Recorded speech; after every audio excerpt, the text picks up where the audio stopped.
good morning, selamat pagi. Ada satu pepatah yang mengatakan, tak kenal maka tak sayang. Jadi, perkenalkan, nama saya Dewa Ayu Madiratna Dwi Adnyani. Saya merupakan salah satu siswa dari SMK Pariwisata Mawitani. Saya adalah salah satu siswa dari kelas 11 B3 dengan nomor absen 29. Nah, tujuan saya untuk membuat video kali ini adalah untuk mengemukakan pendapat dan membahas beberapa pertanyaan tentang PSBB atau pembatasan sosial berskala besar. Jadi langsung saja kita lanjut untuk membahas pertanyaan-pertanyaan berikut. Pertanyaan yang pertama adalah, apakah yang dimaksud dengan PSBB? Jadi yang dimaksud dengan PSBB atau pembatasan sosial berskala besar adalah salah satu upaya dari pemerintah Indonesia untuk memutus atau mencegah penyebaran virus corona yang semakin meluas di Indonesia. Jadi PSBB ini diterapkan selama inkubasi terpanjang yaitu 14 hari.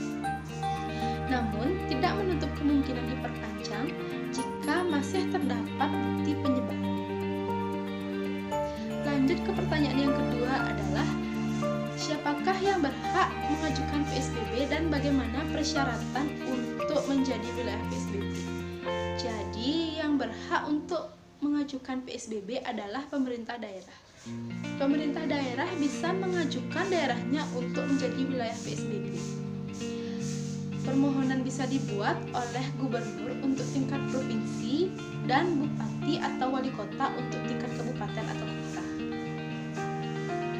Dan adapun persyaratan-persyaratan yang harus dipenuhi untuk menjadi wilayah PSBB adalah persyaratan yang pertama, bisa dilihat dari kurva waktu. Jadi bisa dilihat dari kecepatan penyebaran virus corona tersebut serta kejadian transmisi lokal yang disebabkan oleh epidemiologi yang disebabkan dan yang menyebabkan adanya penularan dari generasi kedua ke generasi ketiga. Dan persyaratan yang kedua adalah pemerintah harus bisa menghitung persiapan untuk layanan dasar masyarakat agar kehidupan sosial berjalan dengan lancar. Dan persyaratan yang ketiga adalah pemerintah juga harus bisa menghitung dan menyiapkan sarana dan prasarana kesehatan, mulai dari ruang isolasi, karantina, ketersediaan tempat tidur, ketersediaan alat perlindungan diri, dan termasuk masker untuk masyarakat.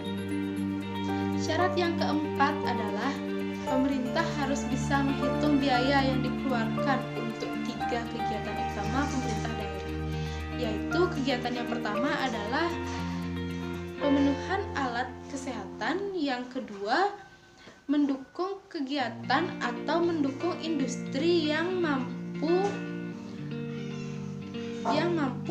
untuk mencegah atau memutus penyebaran virus corona tersebut. Dan yang ketiga, pemerintah harus bisa menyediakan layanan dasar melalui bantuan sosial masyarakat. Serta persyaratan yang kelima adalah pemerintah harus bisa mempersiapkan operasionalisasi jaring pengaman sosial. Dan dilanjutkan dengan pertanyaan yang ketiga adalah, PSBB mengatur pembatasan tentang kegiatan apa saja?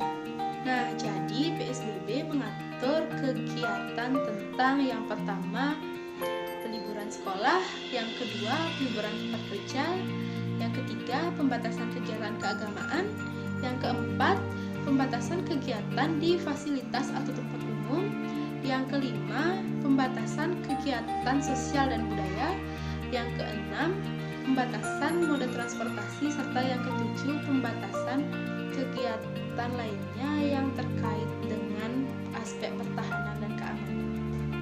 Nah, sekarang kita lanjutkan ke pertanyaan yang nomor 4, yaitu dilihat dari data terakhir seluruh jumlah kasus di Bali. Apakah Anda setuju jika di Bali memperlakukan PSBB? Berikan alasan dan dampak yang akan terjadi. Nah, jadi menurut saya di Bali belum waktunya untuk melakukan PSBB karena dilihat dari dari jumlah pasien yang positif dan meninggal itu termasuk kasus transmisi lokal yang relatif kecil dibandingkan dengan kasus-kasus yang ada di wilayah lain. Namun, tidak menutup kemungkinan jika pemerintah Indonesia bisa mempersiapkan atau menyediakan syarat-syarat dari PSBB sedini mungkin untuk meningkatkan kewaspadaan untuk ke depan. Nah, jadi adapun dampak positif jika Bali belum mengadakan PSBB, yaitu dampak yang pertama, mempermudah aktivitas yang melibatkan tempat atau fasilitas umum dengan tetap memegang prinsip social distancing. Yang kedua, aspek ekonomi masih bisa dipertimbangkan oleh masyarakat atau perusahaan. Dan adapun dampak negatifnya yaitu yang pertama, mempercepat penyebaran virus corona, yang kedua, menimbulkan pro dan kontra di kalangan masyarakat, serta yang ketiga, banyaknya perpindahan orang yaitu keluar masuk wilayah kita karena semakin banyaknya atau semakin maraknya virus corona yang terjadi di wilayah mereka. Nah, sekian pembahasan dari beberapa pertanyaan dari saya. Semoga bermanfaat dan mohon maaf jika ada salah kata atau kata-kata yang menyinggung. Tetap jaga kebersihan diri